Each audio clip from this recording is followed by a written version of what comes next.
This book is called Amos and Boris. The story was written by, and the drawings were illustrated by, William Steig. A whale might help a mouse, but what can a mouse do to help a whale? This friendship story answers that question. William Steig was a famous American cartoonist and painter before he became a children's author after the age of 60. Here are a few of his most famous books: Shrek, Sylvester and the Magic Pebble, Dr. DeSoto, The Amazing Bone, Abel's Island, and this book, Amos and Boris. Amos, a mouse, lived by the ocean. He loved the ocean. He loved the smell of sea air. He loved to hear the surf sounds, the bursting breakers, the backwashes with rolling pebbles. He thought a lot about the ocean, and he wondered about the faraway places on the other side of the water. One day, he started building a boat on the beach. He worked on it in the daytime, while at night he studied navigation.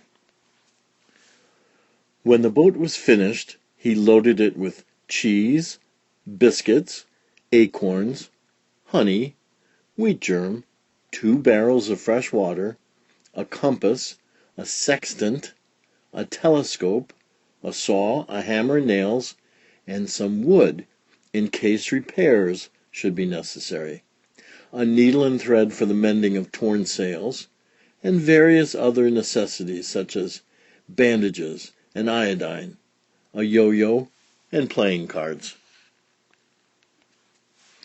On the 6th of September, with a very calm sea, he waited till the high tide had almost reached his boat. Then, using his most savage strength, he just managed to push the boat into the water, climb on board, and set sail. The Rodent, for that was the boat's name, proved to be very well made and very well suited to the sea, and Amos, after one miserable day of seasickness, proved to be a natural sailor, very well suited to the ship. He was enjoying his trip immensely. It was beautiful weather. Day and night he moved up and down, on waves as big as mountains, and he was full of wonder, full of enterprise, and full of love for life. One night, in a phosphorescent sea, he marveled at the sight of some whales spouting luminous water. And later, lying on the deck of his boat, gazing at the immense starry sky, the tiny mouse, Amos, a little speck of a living thing in the vast living universe, felt thoroughly akin to it all, overwhelmed by the beauty and mystery of everything. He rolled over, and right off the deck of his boat and into the sea. "Help!" he squeaked as he grabbed desperately at the rodent. But it evaded his grasp and went bowling along under full sail, and he never saw it again.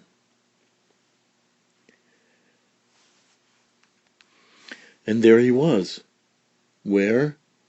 In the middle of the immense ocean, 1,000 miles from the nearest shore, with no one else in sight as far as the eye could see, and not even so much as a stick of driftwood to hold on to. Should I try to swim home? Amos wondered.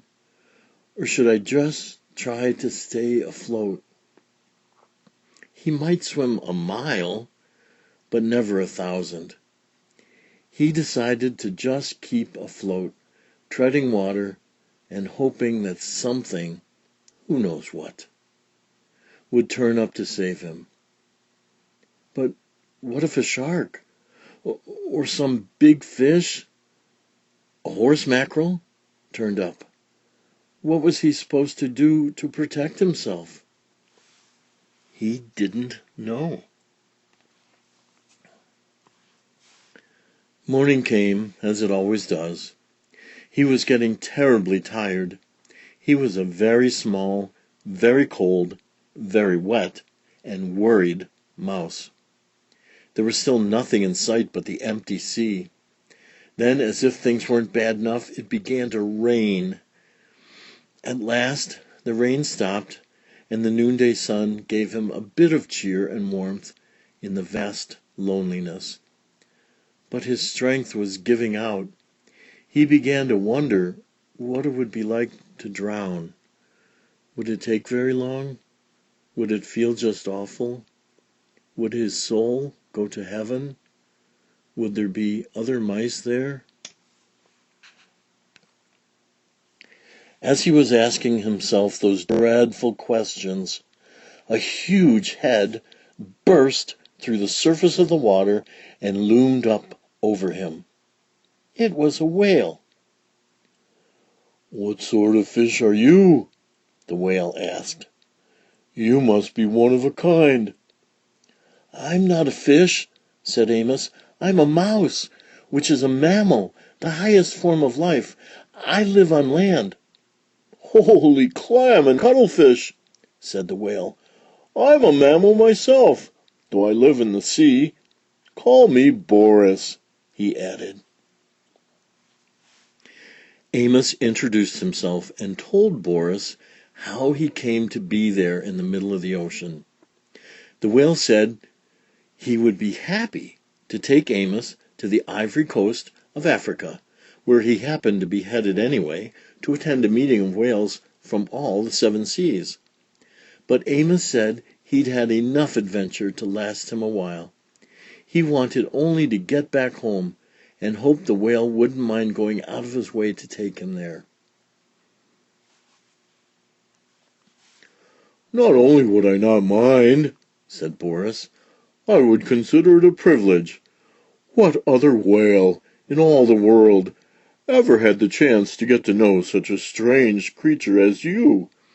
Please climb aboard." And Amos got on Boris's back. "Are you sure you're a mammal?" Amos asked. "You smell more like a fish." Then Boris the whale went swimming along, with Amos the mouse on his back.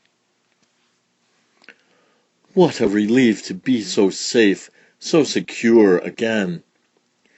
Amos lay down in the sun, and, being worn to a frazzle, he was soon asleep. Then, all of a sudden, he was in the water again, wide awake, spluttering and splashing about. Boris had forgotten for a moment that he had a passenger on his back, and had sounded. When he realized his mistake, he surfaced so quickly that Amos was sent somersaulting tail over whiskers high into the air. Hitting the water hurt. Crazy with rage, Amos screamed and punched at Boris, until he remembered he owed his life to the whale, and quietly climbed on his back. From then on, whenever Boris wanted to sound, he warned Amos in advance and got his okay, and whenever he sounded, Amos took a swim. When whales sound, they dive down deep and then come up again for air. Swimming along, sometimes at great speed, sometimes slowly and leisurely, sometimes resting and exchanging ideas, sometimes stopping to sleep, it took them a week to reach Amos's home shore.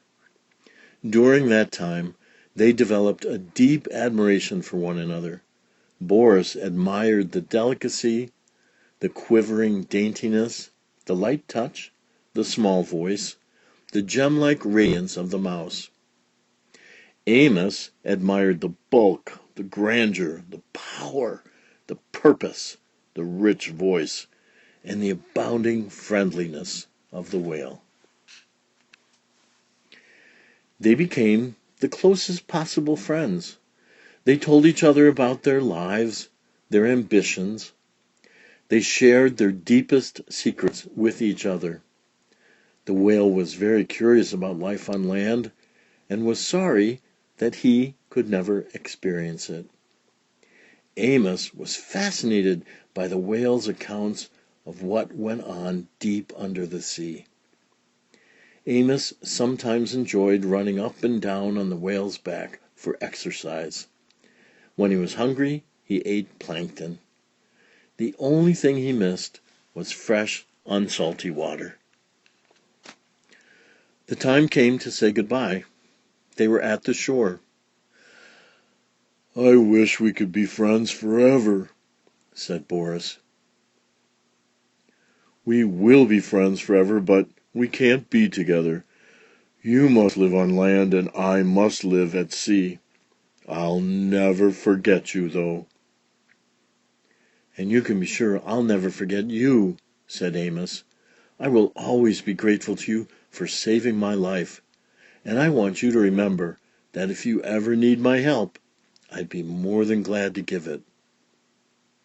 How he could ever possibly help Boris, Amos didn't know, but he knew how willing he was. The whale couldn't take Amos all the way into land. They said their last goodbye, and Amos dived off Boris's back and swam to the sand. From the top of a cliff, he watched Boris spout twice and disappear. Boris laughed to himself. "How could that little mouse ever help me? Little as he is, he's all heart. I love him, and I'll miss him terribly."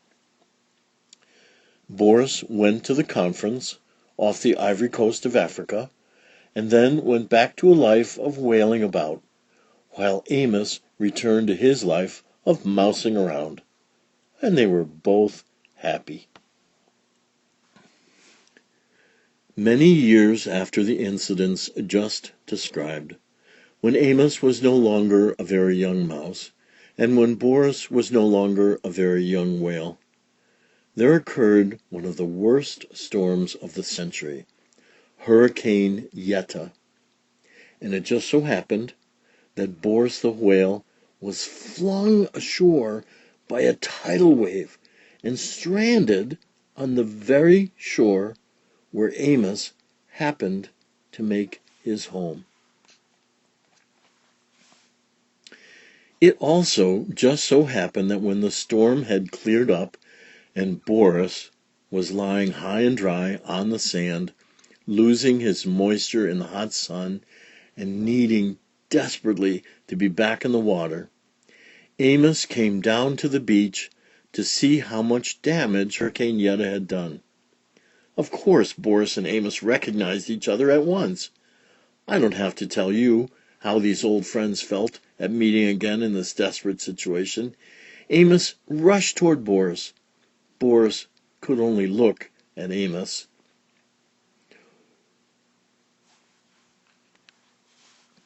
"Amos, help me," said the mountain of a whale to the mote of a mouse.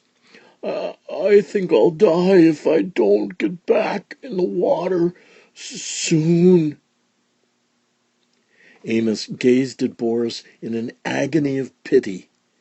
He realized he had to do something very fast and had to think very fast about what it was he had to do. Suddenly he was gone. "I'm afraid he won't be able to help me," said Boris to himself. "Much as he wants to do something, what can such a little fellow do?" Just as Amos had once felt, all alone in the middle of the ocean, Boris felt now, lying alone on the shore. He was sure he would die. And just as he was preparing to die, Amos came racing back with two of the biggest elephants he could find. Without wasting time, these two good-hearted elephants got to pushing with all their might at Boris's huge body until he began turning over, breaded with sand, and rolling down toward the sea. Amos, standing on the head of one of the elephants, yelled instructions, but no one heard him. In a few minutes, Boris was already in the water, with waves washing at him, and he was feeling the wonderful wetness. "You have to be out of the sea really to know how good it is to be in it," he thought. "That is, if you're a whale." Soon he was able to wiggle and wriggle into deeper water. He looked back at Amos on the elephant's head. Tears were rolling down the great whale's cheeks. The tiny mouse had tears in his eyes, too. "Goodbye, dear friend," squeaked Amos. "Goodbye, dear friend," rumbled Boris, and he disappeared in the waves. They knew they might never meet again. They knew they would never forget each other. The end. And that story of a very unlikely friendship, written and illustrated by William Steig, was called Amos and Boris.